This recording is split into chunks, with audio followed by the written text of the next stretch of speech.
Angular momentum মানে linear momentum জানো, linear momentum মানে হলো mass multiplied by velocity and it's a vector quantity taken along the velocity. মানে ধরো একটা কোনো পার্টিকেল, এই পার্টিকেলটার মাস আছে m, এর ভি ভেলোসিটি নিয়ে কোনো একটা ডিরেকশনে মুভ করছে টুয়ার্ডস দিস, ভি ভেলোসিটি নিয়ে মুভ করছে। তাহলে লিনিয়ার মোমেন্টাম এটা একটা vector, linear momentum it is equals to mass into V. এবং এই লিনিয়ার মোমেন্টাম এই বিষয়টা নিউটনস লতে বারে বারে এসেছে, তাই তো? অ্যাঙ্গুলার মোমেন্টাম হলো লিনিয়ার মোমেন্টামের একটা মোমেন্ট নিতে হবে। মোমেন্ট নেওয়া মানে পারপেন্ডিকুলার ডিস্টেন্স দিয়ে গুণ করা বা ক্রস প্রোডাক্ট করা। কিরকম বিষয়টা দেখো, ধরো এখানে কোনো একটা পয়েন্ট নিয়েছো, যে কোনো একটা জায়গায়, ধরো এরকম জায়গায় একটা পয়েন্ট নিয়েছো পি।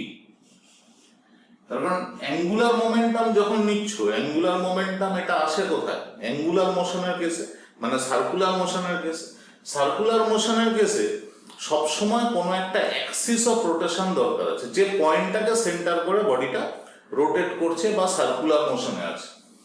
তাহলে এই পয়েন্টের রেসপেক্টে আমি যদি এই পার্টিকেলটা অ্যাঙ্গুলার মোমেন্টাম বের করতে চাই, তাহলে এই পয়েন্টের রেসপেক্টে এই পার্টিকেলের যে পজিশন ভেক্টর, সেই পজিশন ভেক্টরটা আমার কাজে লাগবে, নাহলে আমরা মোমেন্ট নিতে পারবো না। তাহলে এখানে পজিশন ভেক্টর হলো এটা, ইট ইজ রিটেন অ্যাজ আর। তাহলে দুটো ভেক্টর পেয়ে গেছি, একটা হলো mv টুয়ার্ডস দিস mv, আরেকটা ভেক্টর পেয়েছি আর, সেটা ab।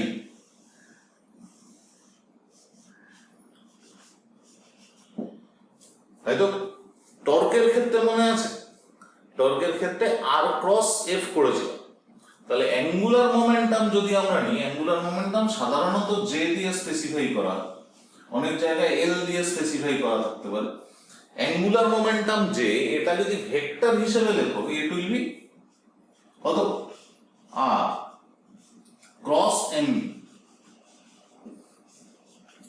এখন এই এমভি কোয়ান্টিটিটার মধ্যে মাস এটা সাধারণত কনস্ট্যান্ট থাকে।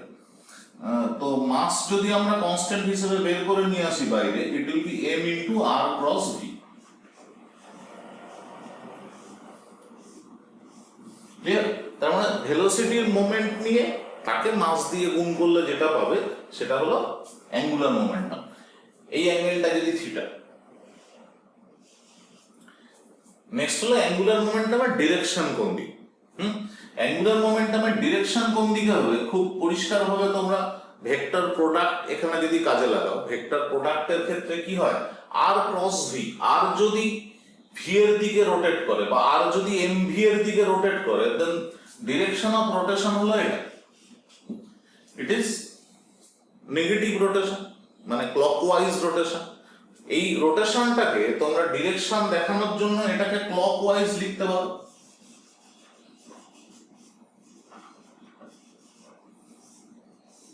আবার বেসিক স্ক্রু রুল যদি অ্যাপ্লাই করো, স্ক্রু রুল, একটা স্ক্রু যদি এই পয়েন্টে বসিয়ে টুয়ার্ডস দিস রোটেট করো, তাহলে সেই স্ক্রুটা ইনওয়ার্ড ভেতরের দিকে যাবে।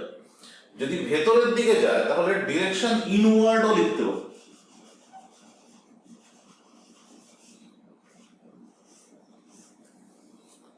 বা তুমি ডট বা ক্রসের হেল্প নিতে পারো। ডট বা ক্রসের হেল্প নেওয়া মানে যদি একটা স্ক্রু বা একটা অ্যারো, এই অ্যারোটা যদি ভেতরের দিকে যায়, তাহলে অ্যারোর কোনটা দেখতে হবে? লেজটা দেখতে হবে। অ্যারোর লেজটা মানে বটম, যেখানে অ্যারোটা ধরা হয়, টিপটা না, যেখানে অ্যারোটা ধরা হয় সেই জায়গাটা যদি দেখো, তাহলে অ্যারোটা দেখতে এরকম লাগে, ইট লুকস লাইক দিস। ঠিক আছে? এটা দেখতে অনেকটা ক্রসের মতো, ইনওয়ার্ড, এটাকে ক্রস দিয়েও সূচিত করা যেত। তাহলে এটাকে ক্লকওয়াইজ হিসেবে লিখতে পারো, এটাকে ইনওয়ার্ড লিখতে পারো, এটাকে ক্রস দিয়ে সূচিত করতে পারো, বা নেগেটিভ লিখতে পারো। ঠিক আছে? তাহলে ডিরেকশন বেরিয়ে গেল, magnitude it will be m into r cross b। এখানে আরেকটু কাজে লাগিয়ে নেওয়া যেতে পারে, সেটা হলো এই R cross V, it is R V sine theta, তাই না? তাহলে এখান থেকে যদি পারপেন্ডিকুলার ড্র করে নাও, এই ডিসটেন্সটা এটা হবে আর সাইন থিটা। মানে এই যে এমভি ভেক্টরটা নিয়েছো, এই ভেক্টরটার উপরে যদি পি পয়েন্ট থেকে পারপেন্ডিকুলার ড্র করো, তাহলে পারপেন্ডিকুলার ডিসটেন্সটা যদি x হয়, দেন x ইকুয়ালস টু কত হবে? It is r sin theta. তার মানে এখানে থিটা, এই অ্যাঙ্গেলটা হলো এটা, this one is theta, along this direction এই অ্যাঙ্গেলটা হলো থিটা, ঠিক আছে? মানে x ইকুয়ালস টু, এটা যদি থিটা হয় তাহলে এটাও থিটা হবে, এটা যদি r হয় তাহলে এটা হবে r sin থিটা। তাহলে ম্যাগনিটিউডের দিক থেকে শুধু এটা লেখা যেতে পারে যে এর magnitude equals to m v r sin theta or only m v x, ঠিক আছে? x টা কি m v এর উপরে পয়েন্ট অফ রোটেশন বা অ্যাক্সিস অফ রোটেশন থেকে পারপেন্ডিকুলার ডিসটেন্স, ঠিক আছে? এবং এই ভেক্টরের রূপটা তো দেখলেই, এটা হয় ভেতরের দিকে হবে নাহলে বাইরের দিকে হবে, মানে যে প্লেনে আর এবং এম ভি আছে তার পারপেন্ডিকুলার ডিরেকশনে অ্যাঙ্গুলার মোমেন্টাম এর ডিরেকশনটা কাজ করবে। বোঝা গেছে? এখন অ্যাঙ্গুলার মোমেন্টাম কনস্ট্যান্ট থাকে বা কনস্ট্যান্ট থাকে না, এই বিষয়টাও একটুখানি আলোচনা করে নেওয়া যেতে পারে। ধরো যদি একটা বডি এরকম সার্কুলার পাথে রোটেট করে,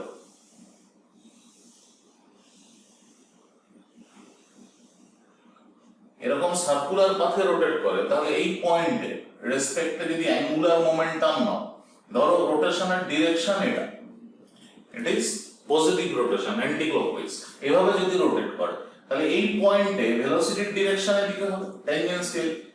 যদিও 3D তে হওয়া উচিত, 3D তো বোর্ডে আঁকা সম্ভব না, এই পয়েন্টে ডিরেকশন হবে এদিকে ট্যানজেনশিয়াল মোমেন্টামের ডিরেকশন, এই পয়েন্টে এদিকে হবে টুয়ার্ডস দিস, এই পয়েন্টে টুয়ার্ডস দিস এদিকে হবে, এটা হলো mv, ইট ইজ mv, এটাও mv, এটাও mv।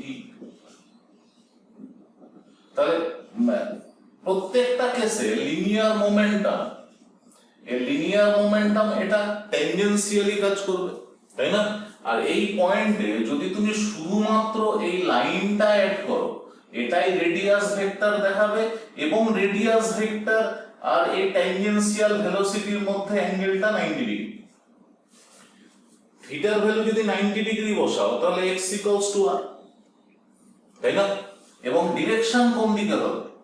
r, r এর রেসপেক্টে mv, r যদি এদিকে হয় ভেক্টরিক্যালি, মানে একই পয়েন্ট থেকে দুটো ভেক্টর যদি ড্র করো তাহলে অ্যাঙ্গেলটা ড্র করাও ইজি হয় এবং ডিরেকশনটা বের করাও ইজি হয়। তাহলে এটা যদি r হয়, এটা যদি mv হয়, তাহলে কোন দিকে হবে? It will be upward. তাহলে এখানে অ্যাঙ্গুলার মোমেন্টাম এর ডিরেকশন হয়ে যাবে আপওয়ার্ড, এদিকে।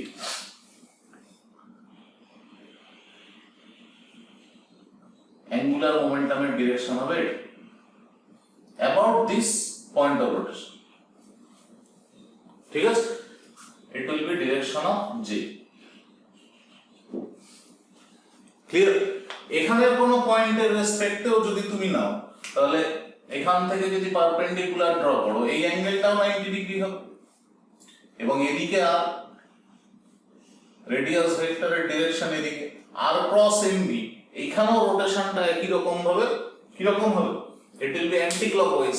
অ্যান্টি ক্লকওয়াইজ রোটেশন হলে এটাও আপওয়ার্ড হবে, অর্থাৎ এর জন্য আপওয়ার্ড হবে।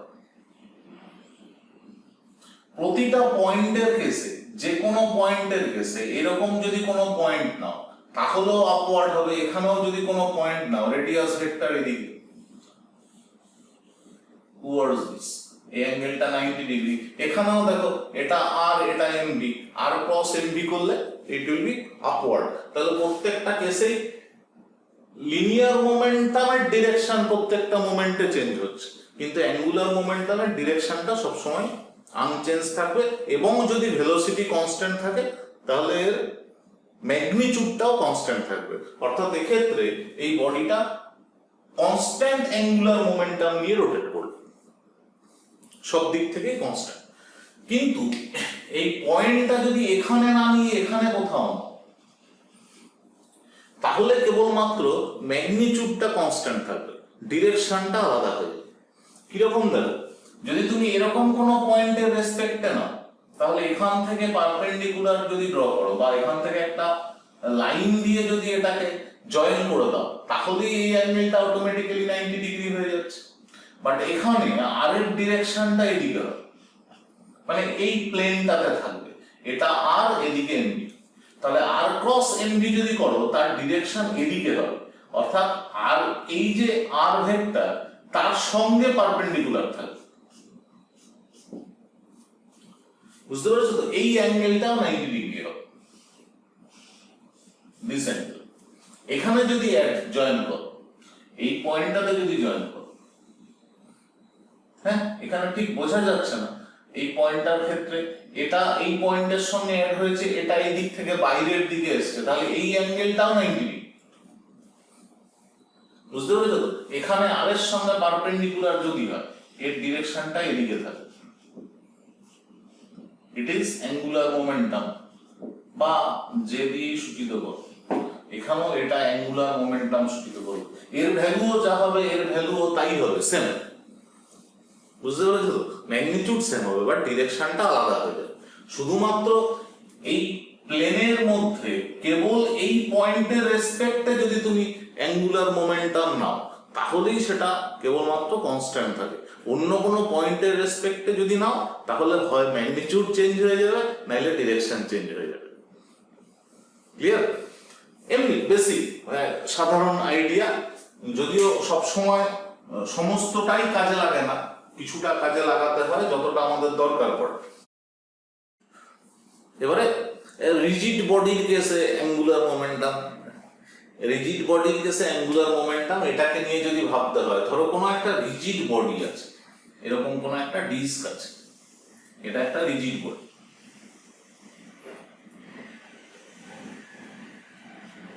রিজিড বডি, এখানে সেভারাল মাসেস, অনেকগুলো মাস আছে, হ্যাঁ। এরকম ধরো কোনো একটা পয়েন্টের রেসপেক্টে টোটাল বডিটা রোটেট করছে উইথ অ্যাঙ্গুলার স্পিড ওমেগা।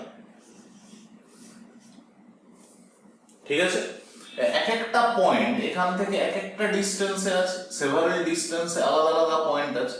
এই পয়েন্টটার at this moment velocity say v1, এ মাস m1। এখানের একটা পয়েন্ট আছে, এর ভেলোসিটি ধরো v2, এর ভেলোসিটি আরো বেশি হবে যেহেতু ডিস্টেন্সটা বেশি, মাস m2। এরকম করে এখানে সেভারাল পার্টিকেল আছে, সেভারাল পার্টিকেল, এখানে কোনো একটা পার্টিকেল আছে, ইট ইজ m3, এর ভেলোসিটি সে v3। এই ডিসটেন্স গুলো একটুখানি দেখো,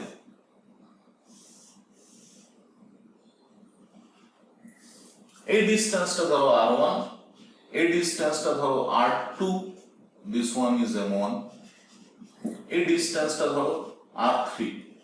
এরকম করে সেভারাল পার্টিকেল এখানে আছে, প্রত্যেকটা পার্টিকেল নিজের মতন করে একটা ওরিয়েন্টেশনে থেকে একটা নির্দিষ্ট অ্যাঙ্গুলার ভেলোসিটিতে রোটেট করছে। ঠিক আছে? তাহলে এই যে পার্টিকেলটা আছে, এই পার্টিকেলটার অ্যাঙ্গুলার মোমেন্টাম কত হবে? এখানে পরিষ্কার যে এই অ্যাঙ্গেলটা প্রত্যেক ক্ষেত্রেই 90 ডিগ্রি। 3D কোনো কিছু একটা শেপের বডি, এটাতে 2D তে বোঝানো একটু টাফ। এটার জন্য কিছু ফান্ডামেন্টাল অ্যাজাম্পশন আর কনসেপ্ট দরকার আছে। যদি সেটুকুনি ভালো করে বুঝতে পারো তাহলে এটা বুঝতে সুবিধা হবে। এনিওয়ে, এটা হলো Axis of rotation. This one is axis of rotation. তাহলে m1 এই যে পার্টিকেলটা আছে, এই পার্টিকেলটার জন্য অ্যাঙ্গুলার মোমেন্টাম কত হবে? It will be r1 into m1v তাই তো? হ্যাঁ না, ইট is r1 into m1 v1, কারণ প্রত্যেকটা প্রপার্টি আলাদা। নেক্সট এই পার্টিকেলটার জন্য কত হবে? r2 into m2 v2। এইখানে কোনো পার্টিকেলের জন্য it will be r3 into m3 v3।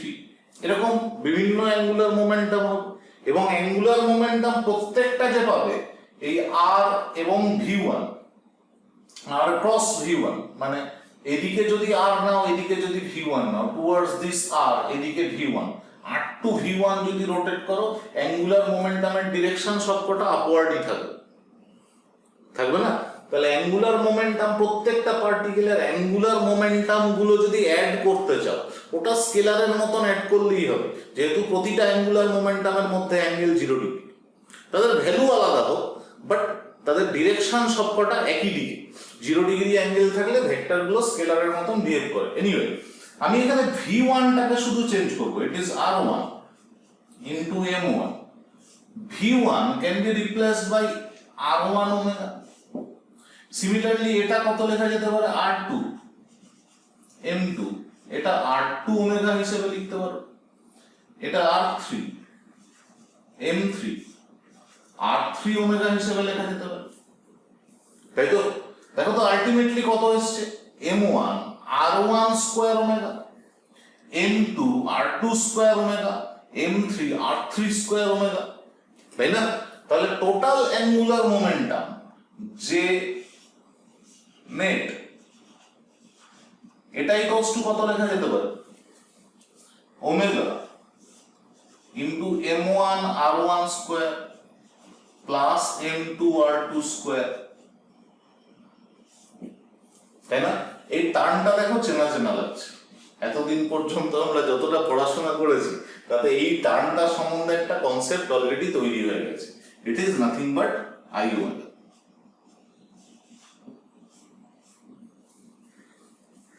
তাই না? হ্যাঁ, এখানে আই এটা তো একটা স্কেলার, তাহলে ওমেগার যে ডিরেকশন থাকবে সেদিকেই অ্যাঙ্গুলার মোমেন্টামের ডিরেকশন কাজ করবে। ওমেগা কিরকম? এটা অ্যাক্সিয়াল ভেক্টর, জানো সবাই। তাহলে ওমেগার ডিরেকশন যেদিকে থাকবে, ওমেগার ডিরেকশন যে এর ডিরেকশনটা কাজ করবে, এবং যে এর ম্যাগনিটিউড হবে আই ওমেগার সঙ্গে ইকুয়াল। তুমি ভেক্টরিক্যালি যদি লেখো তাহলে এখানে এই ওমেগার উপরে ভেক্টর সাইন দিলেই চলবে। ক্লিয়ার?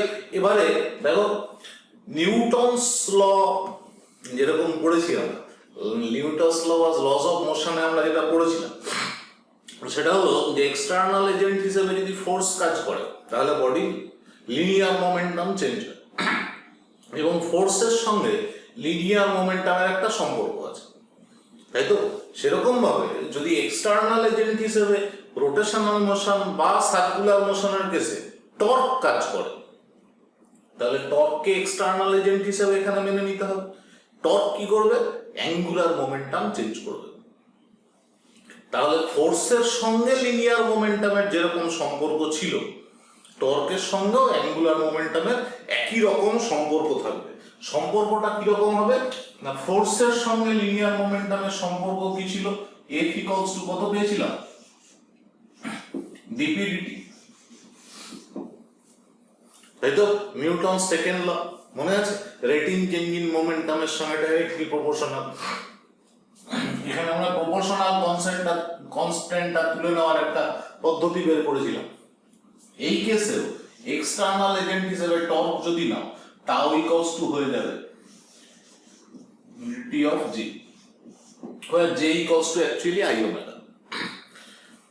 এখানে এফটা এফ এক্সটার্নাল, ইন্টারনাল ফোর্সের জন্য কখনো মোমেন্টাম চেঞ্জ হয় না। এখানেও এই টাউটা এক্সটার্নাল টর্ক। যদি ইন্টারনাল কোনো টর্ক কাজ করে তাহলে তার জন্য অ্যাঙ্গুলার মোমেন্টাম চেঞ্জ হয় না, ঠিক আছে? তাহলে এখানে যেরকম ট্রান্সলেশনাল মোশন বা লিনিয়ার মোশনের কেসে কনজারভেশন অফ লিনিয়ার মোমেন্টাম ছিল, এই অ্যাঙ্গুলার মোশন বা রোটেশনাল মোশনের কেসে কনজারভেশন অফ অ্যাঙ্গুলার মোমেন্টাম থাকবে, তাই তো? হ্যাঁ, কনজারভেশন অফ লিনিয়ার মোমেন্টামের ক্ষেত্রে কি করেছিলে?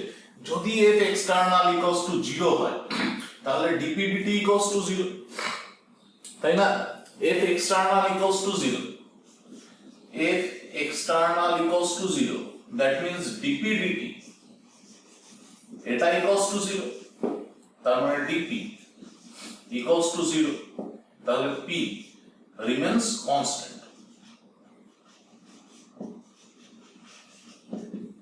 তাই তো একই রকম ভাবে যদি এক্সটার্নাল টর্ক 0 হয়, টাও এক্সটার্নাল এটা ইকুয়ালস টু যদি 0 হয়, তাহলে ডিজে ডিটি এটা ইকুয়ালস টু 0 হবে বা জে ইকুয়ালস টু কনস্ট্যান্ট হবে। ইট ইজ বেসিক কনসেপ্ট, একদম বেসিক কনসেপ্ট, ঠিক আছে? যদি কোনো রকম বাইরের থেকে টর্ক অ্যাপ্লাই না করো, এক্সটার্নাল টর্ক হতে হবে অবশ্যই। এক্সটার্নাল টর্ক যদি অ্যাপ্লাই না করো তাহলে সেই বডিটা অ্যাঙ্গুলার মোমেন্টাম কনস্ট্যান্ট হবে। অ্যাঙ্গুলার মোমেন্টাম কনস্ট্যান্ট হওয়া মানে আই ওমেগা কনস্ট্যান্ট হবে, ঠিক আছে? এখানে একটা কথা মাথায় রেখো, সেটা হলো লিনিয়ার মোমেন্টাম। এটা এম ভি, তো এমটাকে খুব সহজে চেঞ্জ করা যায় না। সাধারণত মাস কনস্ট্যান্ট থাকে বা মাস কনস্ট্যান্ট রাখাটা অনেক বেশি সহজ, ঠিক আছে? আই এই ফ্যাক্টরটাকে কিন্তু অনেক সহজে চেঞ্জ করা যায়, বুঝতে পেরেছো তো? তাহলে এই ফ্যাক্টরটাকে খুব সহজে চেঞ্জ করে তুমি ওমেগা এই ভ্যালুটাকে চেঞ্জ করে নিতে পারো। অ্যাঙ্গুলার মোমেন্টাম কনস্ট্যান্ট রেখে তুমি আই কমিয়ে ওমেগা বাড়িয়ে নিতে পারো, আই বাড়িয়ে ওমেগা কমিয়ে নিতে পারো। আমাদের সুবিধা যেখানে হবে, যেখানে ওমেগা বাড়াতে হবে বা ওমেগা কমাতে হবে, সেই ক্ষেত্রে আইটাকে আমরা প্রয়োজন মতো চেঞ্জ করে নিতে পারবো, যেটা লিনিয়ার মোশনের ক্ষেত্রে এটা একটা অসুবিধা ছিল, ঠিক আছে? দেখবে কোনো একটা বডি যদি রোটেট করে, কোনো একটা বডি ধরো ডাইভিং এর কেসে যদি ভাবো, মানে ডাইভিং এর কেসে বা রোলার স্কেট যারা করে, রোলার স্কেটিং এর সময় দেখবে যখন ডাইভিং করে তখন একজন ডাইভার মানে ধরো 2.5 বাটারফ্লাই বা সামারসল্ট এরকম যে পারফরমেন্স গুলো ওরা দেখায়, সেই ক্ষেত্রে কি করে, ঝাঁপানোর সময় বডিটা এক্সটেন্ডেড থাকে, ছড়ানো থাকে, তাই না? ঝাঁপানোর পরে তাদের মধ্যে একটা অ্যাঙ্গুলার মোমেন্টাম তৈরি করে নেয়, বুঝতে পেরেছো তো? এই অ্যাঙ্গুলার মোমেন্টামটা তৈরি করে নেওয়ার পরে কিছুক্ষণ পরে, ঝাঁপানোর কিছুক্ষণ পরে প্রয়োজন মতো বডিটাকে অ্যাক্সিসের কাছাকাছি গুটিয়ে নিয়ে চলে আসে, যে অ্যাক্সিসকে সেন্টার করে বডি রোটেট করে ফ্রিলি। কোন অ্যাক্সিসকে সেন্টার করে? সেন্টার অফ মাসকে সেন্টার করে। কোন একটা ফ্রিলি রোটেটিং বডি, ফ্রিলি সে সবসময় সেন্টার অফ মাসকে সেন্টার করে রোটেট করবে। তাহলে তখন কি করে, ওই সেন্টার অফ মাসকে সেন্টার করে বডিটাকে একটু স্কুইজ করে আনে। যদি স্কুইজ করে আনে তাহলে অ্যাঙ্গুলার মোমেন্টাম কনজার্ভ করতে গিয়ে কি হবে, আইটাকে কমিয়ে দিয়েছে এখানে। আই যদি কমিয়ে দেয় তাহলে ওমেগা বেড়ে যাবে। যদি ওমেগা বেড়ে যায় তাহলে ওই অ্যাম্পল টাইম, যে সময়টুকুনি পাচ্ছে ওই সময়টুকুনির মধ্যে আরো প্রয়োজন মতো বেশি পরিমাণে রেভলিউশন তৈরি করে নিতে পারে, বুঝতে পেরেছো তো? স্কেটিং এর ক্ষেত্রেও দেখবে যখন ঘোরে তখন অনেকটা হাত পা ছড়িয়ে অনেকটা বড় জায়গা নিয়ে ঘুরে একটা অ্যাঙ্গুলার মোমেন্টাম তৈরি করবে। অ্যাঙ্গুলার মোমেন্টাম তৈরি করার পরে দেখবে টোটাল বডিটা অ্যাক্সিসের কাছে ওরা কনসেন্ট্রেটেড করে নেয়। যখনই অ্যাক্সিসের কাছে কনসেন্ট্রেটেড করে নেয় আই অটোমেটিক্যালি ছোট হয়ে যায়। আই যদি ছোট হয়ে যায় সেক্ষেত্রে ওমেগা বেড়ে যায়। ওমেগা মানে আবার 2π n, এন ফ্রিকোয়েন্সি, অর্থাৎ ওই নির্দিষ্ট টাইমের মধ্যে ফ্রিকোয়েন্সি বেড়ে যায়, অর্থাৎ একটা নির্দিষ্ট সময়ে বেশি পরিমাণে পাক খাওয়া যায়, ঘুরতে থাকে, বুঝতে পেরেছো? ছোটবেলায় শক্তিমানের গল্প মনে আছে? সেই হাত উপরে তুলে পাই পাই করে ঘুরতে থাকতো, বুঝেছো? শক্তিমান যদি হাত ছড়িয়ে ঘুরতো তাহলে অত স্পিডে ঘুরতে পারতো না। এনিওয়ে, জাস্ট জোকিং এরপর আমরা বিষয়টা খুব সহজভাবে বুঝে নেব। যেরকম force equals to DP DT, সেরকম tau equals to DJ DT. এবং ফোর্স যদি 0 হয় সেক্ষেত্রে লিনিয়ার মোমেন্টাম কনস্ট্যান্ট থাকবে। টাও যদি 0 হয় সেক্ষেত্রে অ্যাঙ্গুলার মোমেন্টাম কনস্ট্যান্ট থাকবে। এটাকে বলা হবে কনজারভেশন অফ লিনিয়ার মোমেন্টাম, রৈখিক ভরবেগের সংরক্ষণ নীতি। আর এটাকে বলা হবে conservation of angular momentum. Clear?